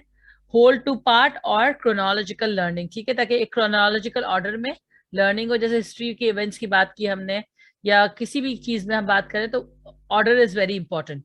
इसी तरह मैथ्स में अगर आप नंबर्स जो पहले पढ़ाने हैं, पहले टू डिजिट या 1 डिजिट हम करवाते हैं, मल्टीप्लीकेशन एंड एडिशन सब्ट्रैक्शन, फिर 2 डिजिट करवाते हैं, तो वो क्रोनोलॉजी में ही आते हैं सारे, ठीक है। ओके, फिर उसके बाद हमने क्या कहा कि कंटिन्यूटी इट्स वेरी इंपॉर्टेंट कि आपके करिकुलम में कंटिन्यूटी हो, ठीक है. For example, reading skills are important objective, then in Tyler's words, it is necessary to see that there is a recurring and continuing opportunity for these skills to be practiced and developed. This means that over time, the same kind of skills will be brought into continuing operation. मतलब आप एक ही चीज बार बार उसकी practice करवाएं. जैसे अगर आप subtraction करवा रहे हैं तो आप क्लास 1 में भी करवाएं, 2 में भी फिर वापस हो, थोड़े कॉम्प्लेक्स होते जाएं लेकिन हो. फिर इसी तरह रीडिंग है तो पहले सेंटेंस रीडिंग हो, फिर वर्ड, फिर फिर पैराग्राफ हो, फिर पूरी स्टोरी हो, फिर पूरे नॉवेल हो. तो इसकी कंटिन्यूअल प्रैक्टिस होगी तभी बच्चा जाके एक एविड रीडर बन पाएगा. अदरवाइज तो वो उसको अप्लाई नहीं कर पाएगा या हर चीज रीड ही नहीं कर पाएगा. आपने 1 साल पढ़ा के छोड़ दी तो वो भूल जाएगा लैंग्वेज कोई. तो इसलिए इंपॉर्टेंट है कि कंटिन्यू प्रैक्टिस होती रहे और वो चीज कंटिन्यू चलती रहे. ठीक है. Okay, let me enter these people. Okay, फिर उसके बाद इंटीग्रेशन की उन्होंने बात की कि कहाँ किस सब्जेक्ट की दूसरे सब्जेक्ट के साथ इंटीग्रेट करने की जरूरत है, किस चीज को किस तरह से जो है वो किस टॉपिक को दूसरे टॉपिक के साथ इंटीग्रेट करने की जरूरत है. तो ये हम जब करिकुलम बना रहे थे तो हम ये सोच रहे थे जैसे साइंस और मैथ्स का इंटीग्रेशन अक्सर आपने देखा होगा हो रहा होता है नॉर्मली भी. इसी तरह इंग्लिश और सोशल स्टडीज का, जैसे इंग्लिश में आपने विक्टोरियन हिस्ट्री आप पढ़ा रहे हैं तो आप उसी वक्त सॉरी इंग्लिश में अगर आप कोई नॉवेल पढ़ा रहे हैं तो एसएसटी में उसी वक्त साथ में उस जमाने का कोई जो है आपने उसी जमाने की हिस्ट्री पढ़ा रहे हैं जिस जमाने का आप नॉवेल पढ़ा रहे हैं. इसी तरह फिर आप उर्दू में भी उसी टाइम का कुछ लिटरेचर पढ़ा रहे हैं या रिलेटेड चीजें पढ़ा रहे हैं ताकि चीजें इंटीग्रेट हो सके. तो ये आप काफी स्कूल्स में ये चीजें देखेंगे कि इस तरह होती हैं कि सेम क्लास लेवल में वो विक्टोरियन ईरा पढ़ाते हैं या इंडस्ट्रियलाइजेशन पढ़ाते हैं और उसी वक्त साथ साथ जो है वो उस टाइम के जो नॉवेल है जेन ऑस्टिन और ये वो उनको पढ़ाया जाता है. ठीक है. ठीक है. ओके, आर्टिकुलेशन क्या है कि vertical and horizontal interrelatedness of various aspects of curriculum, that is the way in which curriculum components occurring later in एक second. Okay, later have I started recording? Yeah, I have. Okay, so curriculum components occurring later in program sequence relate to those occurring earlier. For concept to key concepts presented in geometry course. Vertical देखिए इसमें basically क्या है कि vertical articulation या horizontal articulation में क्या है कि आप कॉन्सेप्ट्स का आपस में लिंकेज हो. ठीक है. ये वही बात है इंटीग्रेशन की तरह ही है ऑलमोस्ट है. लेकिन जो हमने बात की ना कि अगर आप इंग्लिश में कोई चीज पढ़ा रहे हैं तो वो एसएसटी में भी पढ़ाएं या आप मैथ्स में कोई चीज पढ़ा रहे हैं तो उसी के रिलेटेड अगर साइंस में कोई कॉन्सेप्ट आ रहा है तो वो साथ साथ हो जाए. जैसे अगर हम बात करें ज्योमेट्री में अगर हम पढ़ा रहे हैं स्ट्रक्चर्स की, हम डिजाइन पढ़ा रहे हैं किसी चीज का और फिजिक्स में अगर उससे रिलेटेड कोई कॉन्सेप्ट आ रहा है तो वो साथ साथ हो जाए. तो उससे क्या होगा कि बच्चे इजीली चीजों को अंडरस्टैंड कर पाएंगे और आपका कोर्स जो है वो I think it will actually save the efforts also of the teachers, क्योंकि वो हर चीज बार बार पढ़ाई जाती है तो उससे इंटरेस्ट लेवल भी कम होता है, चीजों का कनेक्शन नहीं बन पाता. एक चीज आप क्लास 5 में पढ़ा रहे हैं फिर उसका कनेक्टिव टॉपिक जो है वो क्लास 8 में आ रहा है तो उससे बहुत ज्यादा लिंकेज इश्यूज होते हैं. तो करिकुलम जब बनाया जाए तो ये देखा जाए कि कौन सी चीजें आपस में लिंक कर रही हैं वो साथ साथ रखी जाए. ठीक है. सपोजिंगली अगर आप 14 अगर आप पढ़ा रहे हैं हिस्टोरिकल पाकिस्तान की हिस्ट्री के बारे में और आपको पढ़ाना है मंटो तो आप साथ साथ पढ़ा दें. तो उससे क्या होगा कि बच्चे इजीली आर्टिकुलेट कर सकेंगे कि अच्छा ये हिस्ट्री में हमने पढ़ा है और इस टाइम में मंटो ने ये लिखा है तो इसका ये रीजन है और ये उसका बैकग्राउंड है. इसी तरह अगर हम शेक्सपियर की बात करते हैं, शेक्सपियर हम पढ़ाते हैं तो अक्सर बच्चे समझ ही नहीं पाते कि वेस्ट में क्या ऐसा जमाना होगा जब औरतें घर से ही ना निकलती हो, पोर्शिया को घर से निकलने के लिए मर्दों का लिबास पहनना पड़ा है. ये कोई ऐसी बात नहीं जो समझ में आए बच्चों के आज के जमाने को देखते हुए. तो हमें उनको पहले विक्टोरियन कल्चर का उनका आइडिया कैसे था, क्वीन विक्टोरिया के जमाने में किस तरह का कल्चर था. आई थिंक 16th सेंचुरी में थे शेक्सपियर आई गेस. तो उस जमाने में क्या कल्चर था उस वक्त ब्रिटेन का, कैसे लिबास पहने जाते थे, कैसे लोग उठते बैठते थे, कैसे खाते पीते थे, क्या उनका सोसाइटियल सेटअप था, क्या वो पैट्रियाटिक सोसाइटी थी उस वक्त। ये चीजें अगर बच्चों को पता चल जाए तो there articulation will be much better, they would be able to understand the whole thing you know together very well. ठीक है, अब मैं इसमें साइंस और एसएसटी की मैथ्स की कोई एग्जाम्पल नहीं जोड़ पा रही क्योंकि वो मेरा एरिया ऑफ स्पेशलाइजेशन नहीं है, लेकिन सोशल स्टडीज इंग्लिश की मुझे फॉरेन एग्जाम्पल्स याद आ जाती हैं। तो साइंस और मैथ्स के किसी को कोई एग्जाम्पल पता हो कि इन दो टॉपिक्स को साथ में ज्वाइन करके पढ़ाने से जो है वो अंडरस्टैंडिंग अच्छी डेवलप हो सकती है, so please go ahead.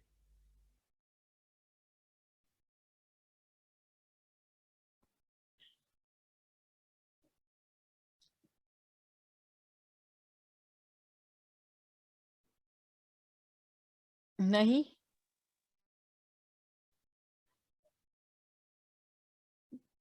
I think this is where we are where we almost finish this thing, curriculum design के उसके क्या considerations हैं, और एक छोटा सा टॉपिक है जो मैं करवाना चाहती हूँ आज ही ताकि ये ओवर हो जाए। आई एम सॉरी, मैं थोड़ा सा आज ज्यादा टाइम लूंगी।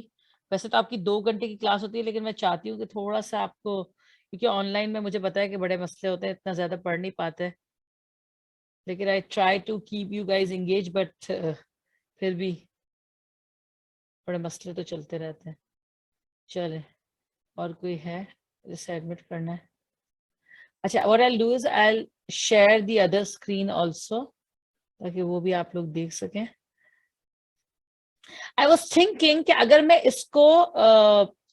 इसको जो है वो रिकॉर्डिंग शेयर करने की जगह एक वापस से पूरा लेक्चर रिकॉर्ड करके एक साथ सेंड कर दूं तो वो आप लोगों के लिए ज्यादा बेहतर होगा, या recording will work?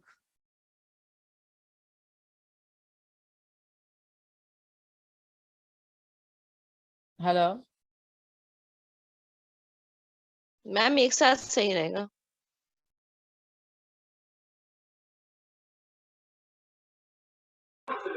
Recording is fine, आपको दोबारा रिकॉर्ड करना पड़ेगा पूरा लेक्चर, इट्स फाइन मेरा ख्याल है।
Ms. Zainab, we cannot hear you. You are muted.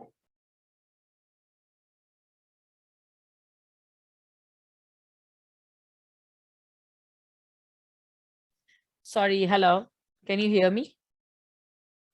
Yes, ma'am. Now. Yes, I'm ma'am. so sorry यार, I forgot to unmute. चले वापस बता देती हूँ कि करिकुलम जब हम डिजाइन करते हैं तो उसके 7 प्रिंसिपल्स को हम ध्यान में रखते हैं। देखिए, अब इसमें जो अभी हमने कंसिडरेशन की बात की वो कहीं ना कहीं थोड़ा रिपीट भी होगा, ठीक है, लेकिन मैं बता दूंगी कि इसमें क्या रेपिटेटिव है, ठीक है, तो वो फिर हम उसके हिसाब से उसको पढ़ लेंगे। तो number 1 is like challenge and enjoyment. वो कहते हैं कि भाई अगर आप करिकुलम बना रहे तो सबसे इम्पोर्टेंट, सबसे पहला एस्पेक्ट ये हो कि आपका करिकुलम चैलेंजिंग हो और उसमें बच्चों का इंटरेस्ट बना रहे। अगर वो नहीं, आप ऐसा करिकुलम बना रहे इसमें बच्चों को कोई इंटरेस्ट ही हो ना हो, तो फिर आपके करिकुलम का कोई मकसद नहीं बनता। ठीक है, तो वो ये कह रहे हैं कि आपके करिकुलम में चैलेंज भी होना चाहिए, एंजॉयमेंट भी होना चाहिए, फिर उसमें ब्रेथ होनी चाहिए। ये वही बात आ गई किसकी, ब्रेथ कहाँ से आया है,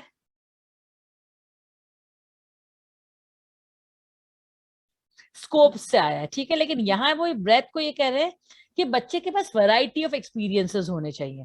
मतलब अगर एक बच्चा है वो जो उसको सुन के याद होता है, तो वो कुछ ऐसा भी हो, कुछ ऐसा भी हो जिसमें एक बच्चा है जो कुछ करके याद करता है, तो उसके लिए भी कोई एक्सपीरियंस हो। तो सबके लिए कुछ ना कुछ एक्सपीरियंस होना चाहिए, इतनी ब्रेथ होनी चाहिए करिकुलम की।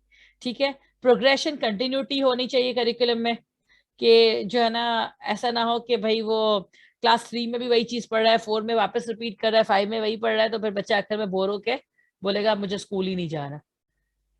या कभी कभी हम क्लास में भी बहुत ज्यादा रेपिटेशन करवा रहे थे, जो चिल्ड्रन डू नॉट लाइक।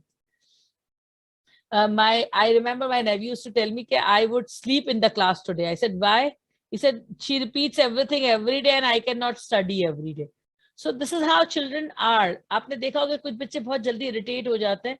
तो स्कूल में हमें बेसिकली बैलेंस क्रिएट करने की जरूरत है कि हमारे एक्सरसाइज में कुछ चैलेंजिंग क्वेश्चंस भी हो और कुछ ज्यादा एवरेज हो, थोड़े से बिलो एवरेज हो, ताकि उस लेवल के बच्चों को भी थोड़ा अचीवमेंट और they feel belong, they have the sense of belonging in the class. ऐसा ना हो कि वो समझे कि भाई मेरे लिए तो ये करिकुलम है ही नहीं, मैं तो पढ़ ही नहीं सकता इसको। तो ये फीलिंग्स भी नहीं आनी चाहिए, और ये फीलिंग्स भी नहीं आनी चाहिए कि यार ये तो क्या है, मुझे तो सब आता है। तो चैलेंज भी होना चाहिए। ठीक है, डेप्थ होनी चाहिए। वापस सही बात कि they should learn to think, explore further and further into the same thing. It shouldn't, ये बेसिकली आप एक पर्टिकुलर एस्पेक्ट की बात कर रहे हैं। कोहेरेंस होना चाहिए, आपस में कनेक्शन होना चाहिए चीजों का। ठीक है, रेलेवेंस होना चाहिए आपकी सोसाइटी के साथ, आपके बच्चों के लेवल के साथ, बच्चों की प्रायर नॉलेज के साथ, और पर्सनलाइजेशन होनी चाहिए। कि मतलब आप देखिए, इसमें बहुत इंपॉर्टेंट एक चीज है आजकल जिसके बारे में लोग बात कर रहे हैं, दैट इज कल्चरल रेलेवेंस। कि अगर करिकुलम में और अगर एजुकेशन में कल्चरल रेलेवेंस नहीं है, और अगर कोई बच्चा दूसरे कल्चर से आ रहा है और वो ये फील कर रहा है कि मैं तो इस कल्चर का हिस्सा ही नहीं हूँ, मेरे बारे में तो कोई बात ही नहीं कर रहा है, या मुझे तो कुछ समझ में ही नहीं आ रहा। अगर आप पाकिस्तान में, जैसे हम बाहर की किताबें पढ़ाते हैं, इंग्लिश की, उर्दू इंग्लिश की, तो आई थिंक ये बड़ा मसला ही है कि वो रेलेवेंस ही नहीं है उसके अंदर। अब आप बात दिखा रहे, आपके घर में आपकी क्लास में मेजॉरिटी बच्चे ऐसे हैं जो जमीन पे बैठ के खाना खाते हैं, और उनके घर में खाने का रिवाज ही कुछ अलग है, हाथ से खाते हैं। और आपकी किताब भी ये कहती है कि दिखा रही है कि बच्चे सब, मतलब family sitting on the table and they are eating with fork and knife, और they are eating with left hand. So I think there is a huge gap. Personalization और रेलेवेंस का यहाँ पे बड़ा मसला है। फिर चॉइस भी होनी चाहिए बच्चों के लिए। ऐसा ना हो कि जो बस हम उसको, जो है ना, वो आपने देखा है वो एक पिक्चर है जिसमें गधे जा रहे हैं और किताब में से, मतलब बच्चे जा रहे हैं और किताब में से गधे पे निकल रहे हैं। तो ऐसा ना हो। There should be some choice, they should be given a chance to basically express कि हमें ये करना है या ये नहीं करना। तो उनके एप्टीट्यूड के हिसाब से, उनके टैलेंट के हिसाब से उनको अपॉर्चुनिटीज दी जाए, चॉइस भी दी जाए और साथ में अपॉर्चुनिटीज भी दी जाए, ताकि वो अपने आप को बेसिकली पहचान सके कि मुझे किस चीज में इंटरेस्ट है। ठीक है,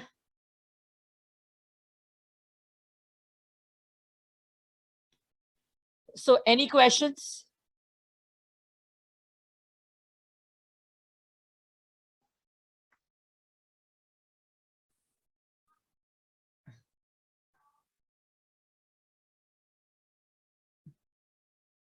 आगे चलूं?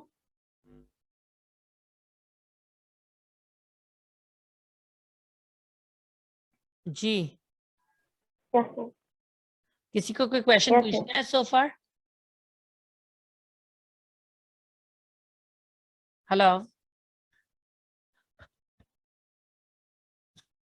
Can you all hear me? No, sir, you can go on. Yes, we can hear you. Okay, is that fine? Shall we move Go on? ahead. We need to Okay. go through this document then. Okay. Later. Okay okay, अच्छा जी, अब हम वापस जाते हैं उसी document पे, ठीक है। इसमें यहाँ देखें, सब्जेक्ट सेंटर डिजाइन की बात कर रहे हैं हम। अब देखिए, डिजाइन जो होते हैं वो दो मेनली दो टाइप के हैं करिकुलम के, एक लर्नर सेंटर्ड है और एक स्टूडेंट्स एक सब्जेक्ट सेंटर है, ठीक है। या टीचर सेंटर भी उसे कहा जाता है, लेकिन basically they are subject, the core is the subject, ठीक है। दो किस्म के डिजाइन हैं हमारे करिकुलम के। नंबर 1 इज subject center और number 2 is learner Zainab, center. I'm sorry to interrupt. जी जी Miss हेलो Zainab. जी बोले। Zainab, I think you should switch the file if you have got back. I haven't switched. No, I no. did basically. चलें वापस से कर लेते हैं। All right. ठीक है, अब नजर आ रही है? Is that fine now? No, ma'am. It's now on the view. Okay तो दो किस्म के डिजाइन है, बेसिकली सब्जेक्ट सेंटर्ड और लर्नर सेंटर्ड। अब देखिए, इसके अंदर बहुत सारे सब टाइप्स हैं, लेकिन आप जब भी उन सारे करिकुलम्स डिजाइन के टाइप को जब आप अलाइन करेंगे ना, तो आप कहेंगे कि अच्छा ये सब्जेक्ट सेंटर है या ये लर्नर सेंटर है, कोई और ऑप्शन नहीं है उनके पास, ठीक है। सब्जेक्ट सेंटर क्या है कि आप उसमें सब्जेक्ट को कोर रखते हैं कि भाई ये सब्जेक्ट की नॉलेज हमें बच्चे को अच्छे से देनी है, ठीक है। और लर्नर सेंटर उसके अगेंस्ट क्या है कि लर्नर को हम सोचते हैं कि नहीं, बच्चे का एक्सपीरियंस, बच्चा जो उसकी एक्सपीरियंस, उसकी लर्निंग, उसके लिए रेलेवेंस, ये सब चीजें इंपॉर्टेंट है। या ऐसा मेथड हो जो बच्चे मतलब दे कैन एंजॉय, ऐसी चीजें हो जो वो मतलब लाइक करें, वो करिकुलम में इस तरह से होना चाहिए, ठीक है। अब बात करते हैं जैसे सब्जेक्ट सेंटर्ड करिकुलम की हमने बात की कि हमने कहा कि सबसे पहला जो डिजाइन है उसके अंदर वो एक कोर डिजाइन है, दैट इज सब्जेक्ट डिजाइन। इस डिजाइन ये सबसे ओल्डेस्ट है और सबसे ज्यादा बेस्ट नोन डिजाइन है, जो सारे टीचर लाइक करते हैं, ठीक है, सारे एजुकेशनिस्ट लाइक करते हैं। इसमें क्या है कि टीचर एंड द ले पर्सन जो पढ़ा रहा होता है यूजुअली आर एजुकेटेड और ट्रेन्ड इन स्कूल, जो ऐसे लोग होते हैं जो पढ़ाने के लिए ट्रेंड होते हैं और उनको एक सब्जेक्ट में स्पेशलाइजेशन होती है, उनको हायर किया जाता है और वो आते हैं स्कूल में और वो सब्जेक्ट पढ़ाते हैं और चले जाते हैं। They are not worried about कि बच्चे को कैसे पढ़ाएं, ज्यादातर वो लेक्चर बेस्ड जो होती है ना, कि बस सारी नॉलेज आ जाए। अगर आप हमारा पाकिस्तान का करिकुलम देखें तो उसकी एग्जैक्ट एग्जाम्पल है कि पूरी पूरी किताबें भरी हुई है और हम पूरी पूरी किताबें पेज नंबर के साथ बच्चे को रटवा देते हैं। इस कदर हम सब्जेक्ट सेंटर्ड है, सब्जेक्ट बेस्ड डिजाइन है हमारा, ठीक है। ये मैं मैट्रिक बोर्ड के कुछ स्कूल्स की बात कर रही हूँ, लेकिन ये है। तो इसमें लिटरेसी, इसमें मैथ्स, इसमें साइंस, हिस्ट्री, इस तरह के सब्जेक्ट्स को बहुत इंपॉर्टेंस दी जाती है और उनके ऊपर करिकुलम बेस करता है कि नहीं, इस सब्जेक्ट की पूरी पूरी नॉलेज बच्चे को देनी है, ठीक है। और ये नॉर्मली सेकेंडरी लेवल पे, सेकेंडरी स्कूल लेवल पे ज्यादा इंपॉर्टेंटली यूज होता है, ना कि प्राइमरी स्कूल लेवल पे, ठीक है। मैम शीरी को अनम्यूट कर दें प्लीज। सॉरी, मैं देख लेती हूँ। I think she is unmute. No no, she is unmute.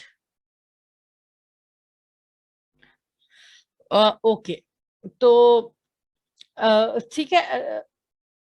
फिर डिसिप्लिन डिजाइन आता है, वो ऑलमोस्ट ये सब्जेक्ट सेंटर की तरह ही है। अब देखें, अगेन बात यही है कि बहुत सारे अलग अलग करिकुलम एक्सपर्ट्स हैं जो अलग अलग नाम से अलग अलग चीजें चलाते हैं, तो वो आप उनको अलग भी समझ लें, उनको से एक जैसा, वो ऑलमोस्ट सब्जेक्ट सेंटर है। और उसमें क्या है कि आप एक एक इंडिविजुअल सब्जेक्ट पे एक एक डिसिप्लिन बना लेते हैं। जैसे साइंस एक डिसिप्लिन है, ठीक है, फिर उसमें फिजिक्स, केमिस्ट्री, बायोलॉजी, ये सारे अलग अलग सब्जेक्ट्स हैं। तो एक डिसिप्लिन साइंस, हम कहते हैं कि साइंस बहुत इंपॉर्टेंट है और हमारा पूरा करिकुलम साइंस पे बेस्ड होना चाहिए। या हम कहते हैं मैथ्स बहुत इंपॉर्टेंट है और पूरे करिकुलम में सबसे इंपॉर्टेंट यही होना चाहिए, हर चीज इस पे बेस कर लो, समझ रहे हैं आप।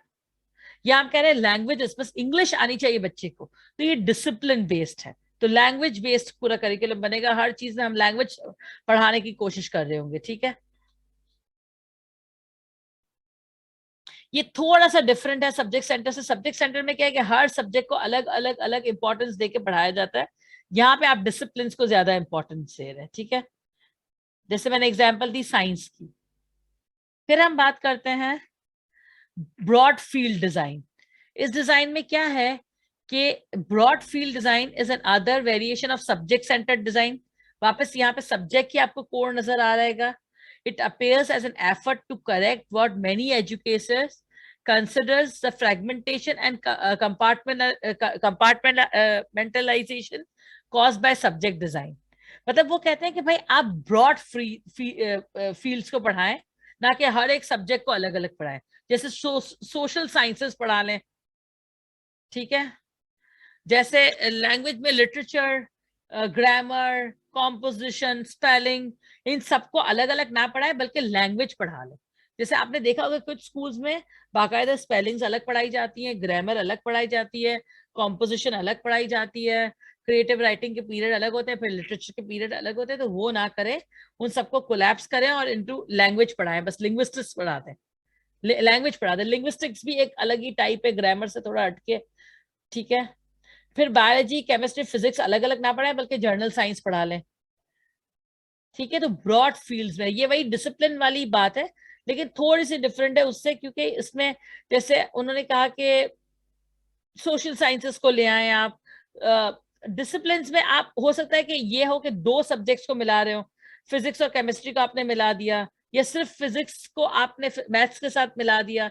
इस तरह भी हो सकता है कि आप फिजिक्स के डिसिप्लिन को इंपॉर्टेंस समझे, उसको मैथ्स के साथ मिला के पढ़ा दें, या सिर्फ मैथ्स और ज्योमेट्री को मिला दें, जैसे अभी हमने किया हुआ है। डिसिप्लिन बेस्ड हमारा करिकुलम है, क्योंकि अगर आप देखें तो मैथ्स में आपको नजर आएगा अलजेब्रा भी है, ज्योमेट्री भी है, अर्थमेटिक भी है, ठीक है। उसमें हम स्टैटिस्टिक्स भी ऐड कर लेते हैं, तो वो साथ साथ ही पढ़ा रहे होते हैं स्कूल में। फिर अगर हम साइंस में देखें तो क्लास 8 तक अगेन हम जो है वो साइंस, जनरल साइंस पढ़ाते हैं, सोशल स्टडीज पढ़ाते हैं। तो ये ब्रॉड फील्ड्स हो गई, ठीक है। फिर अगर मैं ज्योग्राफी और हिस्ट्री को मिला के एक अगर बना लूं तो वो डिसिप्लिन हो जाएगा। मैं कहूँ इकोनॉमिक्स तो बिल्कुल अलग है, तो मैं क्या करती हूँ, ज्योग्राफी हिस्ट्री को मिला लेती हूँ, इकोनॉमिक्स और सोशियोलॉजी को मिला लेती हूँ, तो फिर वो वापस से डिसिप्लिन में कन्वर्ट हो जाएगा। तो ब्रॉड फील्ड्स के इसमें सब कुछ मिला के सोशल स्टडीज पढ़ा के मिला के पढ़ा दो, या लिंग्विस्टिक्स, लैंग्वेज, लिटरेचर सबको मिला के लैंग्वेज पढ़ा दो, इंग्लिश या उर्दू जो भी पढ़ानी है। इसी तरह सारे साइंसेस को मिला के एक साइंस बना दो, जनरल साइंस पढ़ा दो, ठीक है। तो ये भी सब एलिमेंट्री और secondary like middle school level तक तो इस तरह चलते हैं, लेकिन फिर आगे जाके हम इसको अलग कर देते हैं, ठीक है। फिर कोरिलेशन डिजाइन आ जाता है। इसमें यही बात है कि वो वापस देखें, आप वापस वो जो पीछे चले जाएं तो वो कहेंगे कि हिस्ट्री और लिटरेचर को मिला दें, ठीक है, सोशल स्टडीज और लैंग्वेज को मिला दें, इस तरह भी कर सकते हैं, या फिर आप साइंस और मैथ्स को मिला दें। तो कोरिलेशन वाले सब्जेक्ट हैं उनको मिला मिला के साथ में पढ़ा दें, ताकि बच्चों पे कम बर्डन पड़े, ठीक है। फिर उसमें एक आ जाता है प्रोसेस डिजाइन। प्रोसेस डिजाइन में क्या है कि आप प्रोसीजर्स और प्रोसेसेस पे आपका बहुत फोकस होता है, ठीक है। जैसे इसमें आप जो है वो अगर आप students are studying biology, so they learn the method of dealing with biological knowledge. फिर अगर आप हिस्ट्री पढ़ा रहे हैं तो बच्चों को सारे हिस्ट्री के जो है ना मतलब कैसे हिस्ट्री पढ़नी है, क्या उसमें कैसे टाइमलाइंस बनेंगी, क्या कंटिन्यूटी और चेंज का कॉन्सेप्ट होगा, क्या कॉज एंड इफेक्ट रिलेशनशिप होगा, वो सब चीजें उनका पूरा जो प्रोसेस होता है ना वो पूरा सही से पढ़ाया जाए। ये वो कहते हैं, या साइंस के प्रोसेस की एक एक करके पढ़ाया जाए। तो ये सब आपके प्रोसेस डिजाइन में आ जाते हैं, ठीक है। तो देखिए अब ये सब मिलकर आपको यहाँ सब्जेक्ट सेंटर डिजाइन में नजर आ जाएंगे, ठीक है। एक साथ यहाँ जब मिलेंगे तो वो सब्जेक्ट सेंटर डिजाइन बन जाता है। क्या आप देख लें, अगर आप अपना करिकुलम देखें तो आपको इसमें हर चीज कहीं ना कहीं नजर आ रही है। आपको कहीं सब्जेक्ट सेंटर्ड भी नजर आ रहा है, आपको कहीं जो है वो डिसिप्लिन डिजाइन भी नजर आ रहा है, कहीं आपको ब्रॉड फील्ड भी नजर आ रहा है, कहीं आपको कोरिलेशन भी नजर आएगा, और कहीं आपको प्रोसेस भी नजर आएगा, ठीक है।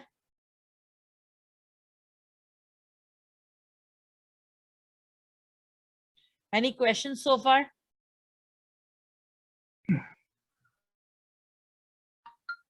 Hello.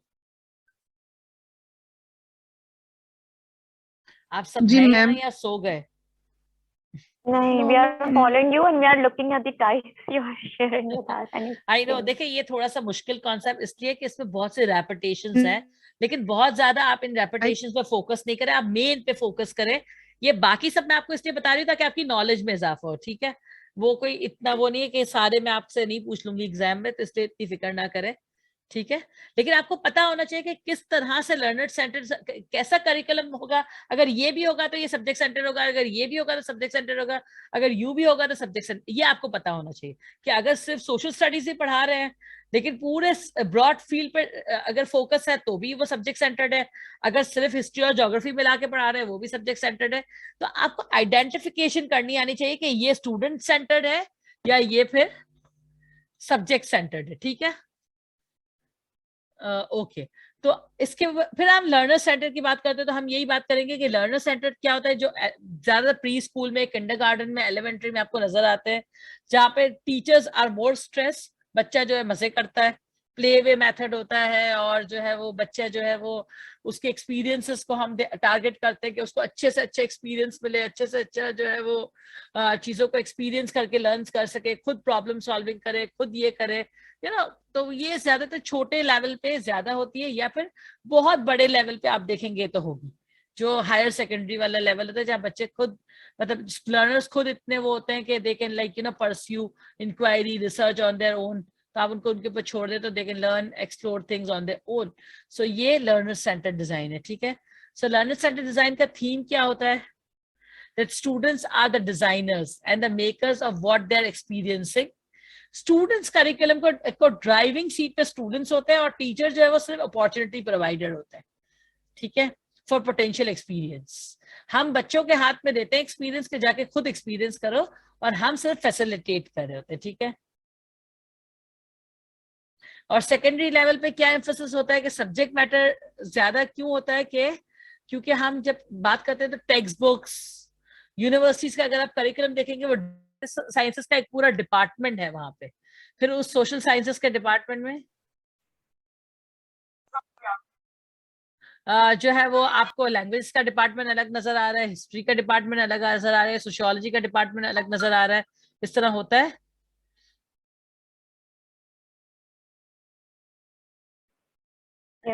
ठीक है, तो हम आगे चलेंगे। अब तो हम देखते हैं कि एक होता है चाइल्ड सेंटर करिकुलम, जो हम प्री प्राइमरी स्कूल में देख रहे होते हैं, ठीक है, जहाँ कोई सब्जेक्ट वॉल्स नहीं होती, बच्चा आता है, उसको हम फुल एक्सपीरियंस प्रोवाइड करते हैं, फिर वो उस एक्सपीरियंस से खुद सीखता है, खुद अपनी लर्निंग को आर्टिकुलेट करता है और उसकी लर्निंग हो जाती है। फिर हम जाते हैं एक्सपीरियंस सेंटर, जो थोड़े बड़े लेवल पे होता है, जहाँ पे हम we cannot see the file. You can't see the slides? Okay. What I can do is, I think वो time run out हो रहा है, इसकी वजह से मसला हो रहा है ये। एक मिनट में वापस प्ले करती हूँ। या तो एक्सपीरियंस अब नजर आ रही है? Hello? Yes, ma'am. Yes. Okay. तो experience centered is a little higher level of child centered, या वो दोनों एक भी हैं, इसमें कोई वो शक नहीं है, लेकिन ऑब्वियसली करिकुलम डिजाइनर्स ये कहते हैं कि भाई एक्सपीरियंस सेंटर्ड ये है कि जो थोड़े से हायर लेवल पे होता है, और इसमें आप बच्चों को एक्सपीरियंस प्रोवाइड करते हैं, जिसके बेसिस पे वो अपनी जैसे इंक्वायरी क्वेश्चन खुद बनाते हैं, फिर उसके बेसिस पे वो इंक्वायरी कंडक्ट करते हैं, और फिर अपनी लर्निंग को खुद कंसोलिडेट करके रिजल्ट निकालते हैं, ठीक है? और उसमें आप कॉग्निटिव, अफेक्टिव, इमोशनल, सोशल किसी भी किस्म की लर्निंग करवा सकते हैं, ठीक है?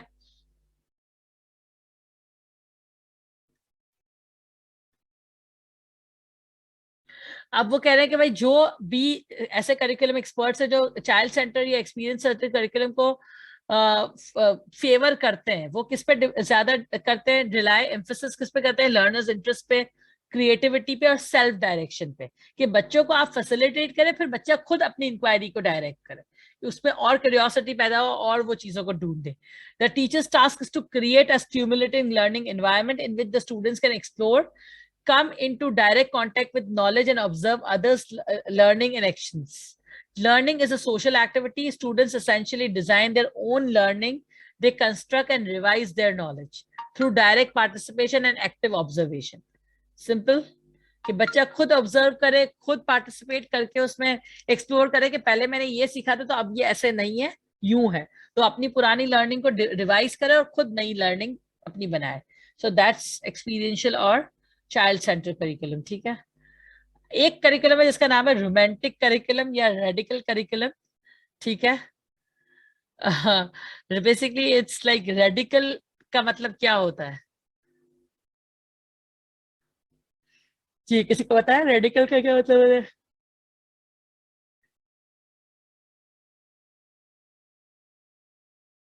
Focuses on developing human values, इस तरह का बिहेवियर बच्चों में डेवलप हो जिससे वो ह्यूमैनिटी की तरफ जा सके, ठीक है।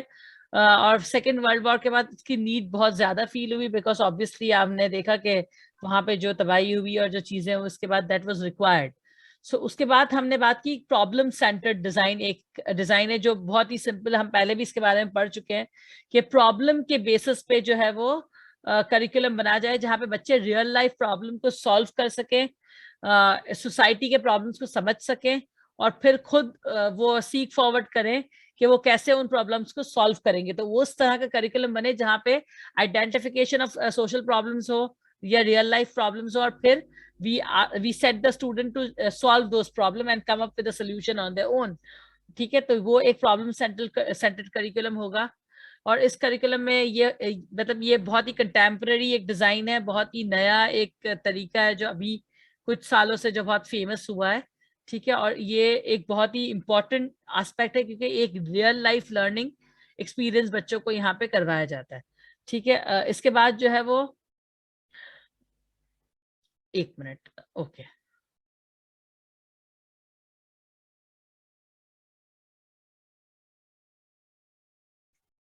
आई थिंक ये ओके। और लास्ट जो है वो है रिकंस्ट्रक्शन डिजाइन। इस डिजाइन में ये है कि we talk about reconstruction of the society. हम आइडेंटिफाई करते हैं कि सोसाइटी में ये पॉलिटिकल प्रॉब्लम है, जैसे अभी हमने पाकिस्तान की बात की कि ये कैसे प्रॉब्लम सॉल्व होगा, तो सोशल जस्टिस नहीं मिल रहा लोगों को, तो हम जो है वो ऐसी चीजों पे बात नहीं करें जो सोशल प्रॉब्लम्स हैं। तो हम क्या करते हैं कि हम बेसिकली अपना करिकुलम ऐसे डिवाइस करते हैं जहां हम उन प्रॉब्लम्स को इस तरह सॉल्व करने की बात करते हैं कि सोसाइटी पूरी रिकंस्ट्रक्ट हो जाए, कुछ ऐसी मॉरल्स जो हमारे बिल्कुल खो चुके हैं वो वापस आ सके, कुछ हम जो है वो इस तरह की चीजें करवाएं जिससे बच्चे खुद आइडेंटिफाई करें कि हमारी सोसाइटी इक्विटेबल या इक्विटी और इक्वालिटी के बेसिस पे नहीं बनी हुई, तो हम ये कर सकते हैं तो इससे इक्विटी आएगी, और ये करेंगे तो इक्वालिटी आएगी। तो पूरा सोशल एक रिकंस्ट्रक्शन की हम बात कर रहे हैं यहाँ पे, रिकंस्ट्रक्शन इस डिजाइन में, ठीक है। और उसके लिए प्राइमरी सोर्स क्या होता है कि स्टूडेंट की क्रिटिकल एनालिसिस, वो लोकल नेशनल और इंटरनेशनल कम्युनिटी की वो क्रिटिकल एनालिसिस करते हैं, ह्यूमन प्रॉब्लम्स को आइडेंटिफाई करते हैं depending on their level again, और उसके बाद उसको कैसे सॉल्व करना है, उसको उसके सॉल्यूशंस को सीक फॉरवर्ड करते हैं, then even they tend to work out to help people change that basically, so that is a reconstruction। लेकिन अगर आप सारे करिकुलम को एक जगह रखें, ये जितने भी हमने जो उसके जो सब पार्ट्स किए हैं, तो आप देखेंगे कि वो सब जो है वापस जितना भी आप रिकंस्ट्रक्शन पे चले जाएं, आप सोशल रिकंस्ट्रक्शन पे चले जाएं, आप जो है वो उससे पहले जो हमने किया क्या नाम है इसका, सॉरी ओके जब हमने इससे पहले हमने जो बात की कि जो है वो अगर आप प्रॉब्लम बेस्ड करिकुलम की बात कर लें, आप एक्सपीरियंस की बात कर लें, आप रेडिकल की बात कर लें जिसमें चेंज की बात हो रही है, किसी भी डिसिप्लिन के अंदर बेसिकली बच्चा जो है वहां पे रह के चेंज की बात करता है, या ह्यूमन अप्रोच की बात कर रहे हैं, तो फाइनली आप पहुंचेंगे कि ये सारे लर्नर सेंटर्ड अप्रोच से ही हो सकते हैं। आप बच्चों में ह्यूमैनिटी डेवलप की बात करते हैं तो आप किताबों से नहीं पढ़ा सकते, आपको बेसिकली उनको एक्सपीरियंस करवाना होगा। अगर आप बच्चों में ये डेवलप करना चाहते हैं कि वो सोशल चेंज लेकर आए, तो आपको वापस एक्सपीरियंस की बुनियाद पे ही ये करवाना होगा, ठीक है। इसी तरह अगर हम बात करें सब्जेक्ट की, डिसिप्लिन की, या हम ब्रॉड फील्ड्स की बात करें, या हम कोरिलेशन की बात करें सब्जेक्ट्स के बीच में, तो हम वापस कहाँ पहुंचेंगे, सब्जेक्ट सेंटर्ड करिकुलम पे पहुंचेंगे। तो this is how the basic two designs of curriculum are, they are basically the big umbrellas of subject centered and learner centered curriculum, जिसके अंदर फिर ये छोटी छोटी सारी चीजें आके उसी अम्ब्रेला में सेट हो जाती है, ठीक है। Any questions so far?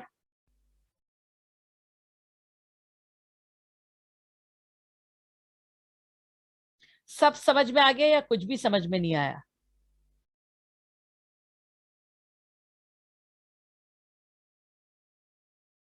जी समझ में तो आया है, लेकिन आज थोड़ा कंटेंट ज्यादा था और दूसरा इतने सारे डिजाइन हैं तो हमें मेन डिजाइन फोकस करने होंगे ना टू जी, देखिए मैं आपसे यही अंडरस्टैंड। कह रही हूँ कि मैं आपको ये सारे डिजाइन बता इसलिए रही हूँ कि आप देखिए, अगर आप सब्जेक्ट सेंटर्ड की बात, मैं आपको कहूँगी डिफाइन सब्जेक्ट सेंटर्ड करिकुलम, तो आप यही बात करेंगे भाई सब्जेक्ट सेंटर्ड करिकुलम ये होता है जिसमें सब्जेक्ट इंपॉर्टेंट होते हैं, या फिर इसमें हम डिसिप्लिन की बात करते हैं, या हम ब्रॉड फील्ड्स की बात करते हैं। ठीक है, आप कहेंगे कि भाई जो भी हम पढ़ाएंगे उसमें हम ये बात करेंगे कि भाई सब्जेक्ट के ऊपर हमारा फोकस होना चाहिए। आप इन सबको मिला के खिचड़ी पका के एक अपना नया सब्जेक्ट सेंटर्ड करिकुलम बना सकते हैं, मुझे कोई प्रॉब्लम नहीं है, या आप इन सबको अलग अलग भी डिफाइन कर सकते हैं। ठीक है, तो ये इट डिपेंड्स ऑन यू, या आप चाहे तो सिर्फ सब्जेक्ट सेंटर्ड करिकुलम पे फोकस करें डिजाइन पे, और इन सबको आप सिर्फ एज एन इंफॉर्मेशन याद रख लें या थोड़ा बहुत समझ लें तो बहुत अच्छा है। लेकिन ऑब्वियसली देखिए, मैं यही कह रही हूँ कि वो दो बड़ी अम्ब्रेला है। जिस तरह हमेशा मैं हमेशा ये बात कहती हूँ कि टीचिंग मेथड्स भी होते हैं ना, वो दो अम्ब्रेला है, एक टीचर सेंटर्ड और एक लर्नर सेंटर्ड। अब जितने भी मेथड्स आप उठा लें, लेक्चर बेस्ड, डिमॉन्स्ट्रेशन बेस्ड, ये फलाना ढिमाका, ये दोनों अम्ब्रेला के अंदर ही वो जाते हैं। Problem based learning, case studies, experiential, वो एक्सपेरिमेंट करवा लें, प्रोजेक्ट बेस्ड करवा लें, वो सब इन दोनों अम्ब्रेलास के बीच में ही जा रहे होते हैं ना कहीं वो लर्नर सेंटर होते हैं या सब्जेक्ट टीचर सेंटर होते हैं। इसी तरह करिकुलम भी दो बेसिक किस्म के होते हैं, या वो टीचर सेंटर्ड होते हैं, मतलब सब्जेक्ट सेंटर्ड होते हैं, या वो स्टूडेंट सेंटर्ड होते हैं, लर्नर सेंटर्ड होते हैं। ठीक है, अब उसमें फिर आप जितनी भी टाइप्स उठा लें, आप कह लें कि भाई लर्नर सेंटर्ड करिकुलम वो है जिसमें प्रॉब्लम बेस्ड लर्निंग होती है, लर्निंग सेंटर्ड करिकुलम वो है जिससे एक्सपीरियंस होता है, जिसमें चाइल्ड को फोकस किया जाता है, जिसमें हम सोसाइटी में रिकंस्ट्रक्शन की बात करते हैं, ह्यूमनिस्टिक बिहेवियर डेवलपमेंट की बात करते हैं। तो बात तो वही आ गई ना,